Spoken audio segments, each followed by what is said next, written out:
சம்பளம் கிடையாது. வேலை வேலைக்கு விதவிதமா சாப்பாடு மட்டும் உண்டு. பரவாயில்லையா? நமக்கு சோறு தான் முக்கியம். வணக்கம் உறவுகளே, இன்னைக்கு நம்ம பார்க்க போற ரெசிபி ரொம்பவே ஸ்பெஷலானது. அதான் நம்ம மெஜஸ்டிக் சிக்கன் வறுவல்னு சொன்னா காரசாரமா கம கமன்னு இருக்கணும். இந்த மெஜஸ்டிக் சிக்கன் ரெசிபி சுலபமா செய்யலாம், ஆனா டேஸ்ட் செம்ம மிரட்டலா இருக்கும். பிரியாணிக்கு பெஸ்ட் காம்பினேஷனா இருக்கும். சரியான அளவு மசாலா சேர்த்து எப்படி சிக்கன் துண்டுகளை நல்ல வெந்து உள்ள ஜூஸியா இருக்கணும் பார்க்கலாம் வாங்க பார்க்கலாம். அதுக்கு ஒரு பவுலில் 1/2 கிலோ சிக்கன் எடுத்து இந்த மாதிரி வெட்டி எடுத்துக்கோங்க. அது கூடவே கொஞ்சம் தயிர், தேவையான அளவு உப்பு போட்டு நல்லா மிக்ஸ் பண்ணிக்கோங்க. 3 நிமிஷம் அப்படியே ஊற விட்டுருங்க. 3 நிமிஷம் கழித்து அது கூட 1/2 எலுமிச்சம்பழத்தை புழிஞ்சிக்கோங்க. அது கூடவே 1 டேபிள் ஸ்பூன் கார்ன்ஃப்ளவர் மாவு, 1/2 டேபிள் ஸ்பூன் சோம்பு பொடி, 1 டேபிள் ஸ்பூன் மிளகாய்த்தூள், 1 டேபிள் ஸ்பூன் தனியாத்தூள், 1/2 டேபிள் ஸ்பூன் மிளகாய்த்தூள், 1 டேபிள் ஸ்பூன் இஞ்சி பூண்டு பேஸ்ட்டு, 1 முட்டை போட்டு நல்லா மிக்ஸ் பண்ணி வச்சுருங்க. 20 நிமிஷம் கழித்து இதை நல்லா ஃப்ரை பண்ணி எடுத்துக்கோங்க.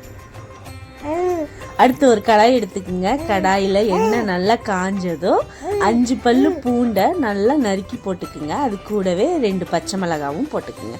நல்லா பச்சை மிளகாய் பொரிஞ்சதையும் 1 டேபிள் ஸ்பூன் காஷ்மீரி மிளகாத்தூள் போட்டு அது கூட 1 டேபிள் ஸ்பூன் சோயா சாஸ் போட்டு நல்லா மிக்ஸ் பண்ணிடுங்க.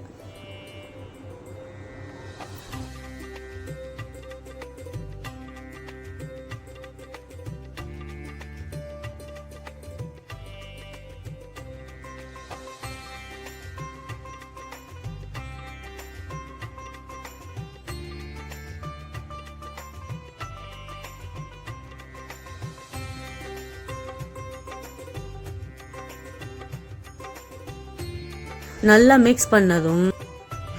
மிக்ஸ் பண்ணதும் நம்ம வறுத்து வச்ச சிக்கன் அதுக்குள்ளே போட்டு நமக்கு தேவையான அளவு முந்திரியவும் நல்லா வறுத்து அது மேலே கொஞ்சம் கொத்தமல்லியை தூவி இறக்கி சாப்பிட்டு பாருங்க. நம்ம மெஜஸ்டிக் சிக்கன் ஆஹா அற்புதமாக இருக்கும். அப்புறம் மறந்துடாம சப்ஸ்கிரைப் பண்ணிடுங்க. இது போல மேலும் பல ஐயோ அம்மா சோறு என்று சொல்ல வைக்கும் அசைவ மற்றும் சைவ ரெசிபிகளை பார்க்க நம் சேனலை சப்ஸ்கிரைப் பண்ணிடுங்க. கூடவே பக்கத்துல இருக்க பெல் ஐக்கனையும் அமைக்கிடுங்க. அடுத்த ஒரு வீடியோல சந்திக்கிறேன். பாய்.